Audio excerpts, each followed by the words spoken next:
नहीं, अभी कुछ। चलिए आज बात करते हैं रिमझिम की, एक ऐसी कहानी जो रहस्यों और धोखे के जाल में पूरी तरह उलझी हुई है। यहाँ हर कोने में खतरा छिपा है। तो कहानी की शुरुआत ही होती है एक जबरदस्त टेंशन भरे सीन से। रिमझिम अभी अभी एक और जानलेवा हादसे से बाल बाल बची है और माहौल में ना आरोपों की बौछार हो रही है।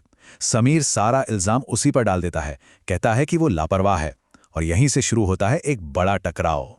हाँ, पर सोचने वाली बात यह है कि ऐसा रिमझिम के साथ पहली बार तो हुआ नहीं है।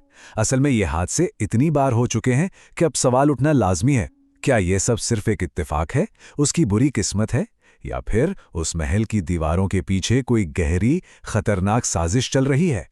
अब देखिए, जब हम इन सारे हादसों को एक साथ जोड़कर देखते हैं ना, तो एक बहुत ही डरावना पैटर्न सामने आता है। पहले वो पंखा जो लगभग उसके सिर पे ही गिर गया था, फिर वो अलमारी जो अचानक से पलट गई, और अब ये गद्दों वाला हादसा। ये सब अलग अलग घटनाएं नहीं हैं, बल्कि ये साफ साफ इशारा कर रही हैं कि खतरा लगातार बढ़ रहा है।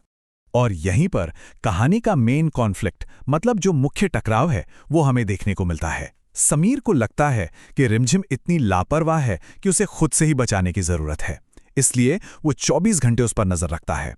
पर रिमझिम के लिए ये सुरक्षा नहीं, बल्कि एक और पिंजरा है। उसे समीर के इस रोक-टोक से घुटन होती है और वो बस अपनी आजादी चाहती है। तो जब कोई लॉजिक काम नहीं करता, जब समझ नहीं आता कि ये सब हो क्या रहा है, तो परिवार क्या करता है? वो परंपरा का सहारा लेता है।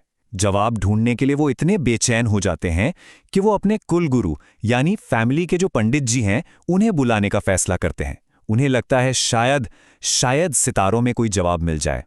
लेकिन जैसे ही कुलगुरु को बुलाने की बात होती है, परिवार के कुछ लोगों के तो होश ही उड़ जाते हैं। क्यों? क्योंकि उन्हें वो राज पता है जो दूसरों को नहीं पता। एक ऐसी भविष्यवाणी जो इन सारे खतरों को सीधे सीधे रिमझिम और समीर की शादी से जोड़ती है। और ये एक ऐसा सच है जो अगर बाहर आ गया तो सब कुछ तबाह कर सकता है। और यहीं से कहानी एक बहुत ही डार्क टर्न लेती है।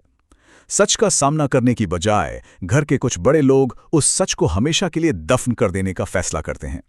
वो अब एक बहुत खतरनाक खेल खेलने जा रहे हैं, अपनी झूठी कहानी को सच बनाने का खेल। इस पूरी साजिश की मास्टरमाइंड हैं बुआ माँ, और वो एक फुल प्रूफ प्लान बनाती हैं। प्लान एकदम सीधा है पर बहुत शातिर। असली कुलगुरु को रोकना, उनकी जगह एक एक्टर को पंडित बनाकर लाना और उस एक्टर को वही बुलवाना जो वो सुनना चाहते हैं।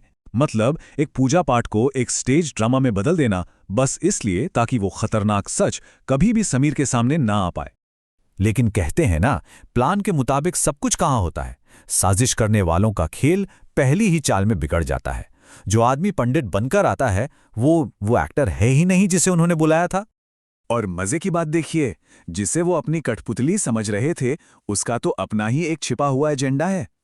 ये जो रहस्यमयी आदमी है ना, जो पंडित जी का चेला बनकर आया है, वो सच को दबाने नहीं बल्कि उसे सबके सामने लाने आया है। पर सवाल यह है कि आखिर ये है कौन और ये चाहता क्या है। और यहीं पर कहानी का सबसे बड़ा ट्विस्ट आता है। भुआ माँ का प्लान था सच को छुपाना, और इस बहुरूपिये का प्लान है सच को बाहर लाना। एक तरफ नकली पंडित के जरिए कहानी को कंट्रोल करने की कोशिश है, तो दूसरी तरफ यह बहुरूपिया उसी भेस का इस्तेमाल रिमझिम के करीब पहुंचने के लिए कर रहा है। तो अब सिचुएशन और भी ज्यादा इंटेंस हो गई है। ये बहुरूपिया अब वक्त के खिलाफ दौड़ रहा है। सोचिए, उसे उस परिवार के बीच रहना है जो उस पर शक कर रहा है, और उसी बीच उसे रिमझिम तक एक बहुत जरूरी मैसेज भी पहुंचाना है, और ये सब करना है बिना अपनी पहचान जाहिर किए। और वो ये करता कैसे है? बहुत ही चालाकी से। वो एक के बाद एक कई तेज और स्मार्ट मूव्स चलता है। पहले तो वो जानबूझकर रिमझिम से बहस करता है ताकि उसे अकेले में बात करने का मौका मिले। फिर वो बड़ी होशियारी से उसकी जन्म की सारी डिटेल्स निकलवा लेता है। परिवार को तसल्ली देने के लिए कह देता है कि कोई बड़ा दोष नहीं, बस एक बुरा साया है। और आखिर में वो उसे एक रक्षा पोटली देता है, कुछ खास हिदायतों के साथ। अब यहां उसकी चालाकी देखिए। वो सीधे सीधे उसकी जन्म तारीख या समय नहीं पूछता, क्योंकि उससे सब शक करने लगते। इसके बजाय वो जानबूझकर गलत बताता है, और रिमझिम उसे ठीक करने के चक्कर में सारी असली जानकारी खुद ही बता देती है ना कमाल का दिमागी खेल। तो वो इस रक्षा पोटली को ऐसे दिखाता है जैसे यही उसकी सारी मुसीबतों का हल है, एक पवित्र ताबीज जो उसे हर बला से बचाएगा। मगर वो एक खास हिदायत देता है कि इस पोटली को अकेले में अपने कमरे में ही खोलना। ये छोटी सी बात ही इशारा कर देती है कि ये सिर्फ एक मामूली तावीज़ नहीं है, इसके अंदर कुछ और है। और बस यहीं पे ये कहानी एक जबरदस्त मोड़ पर आकर रुक जाती है। सबसे बड़ा राज अभी भी राज ही है, और रिमझिम के हाथ में उस राज की चाबी है। एक ऐसी चाबी जिसके बारे में उसे खुद नहीं पता कि वो क्या ताला खोलने वाली है। तो आखिर उस पोटली में ऐसा क्या है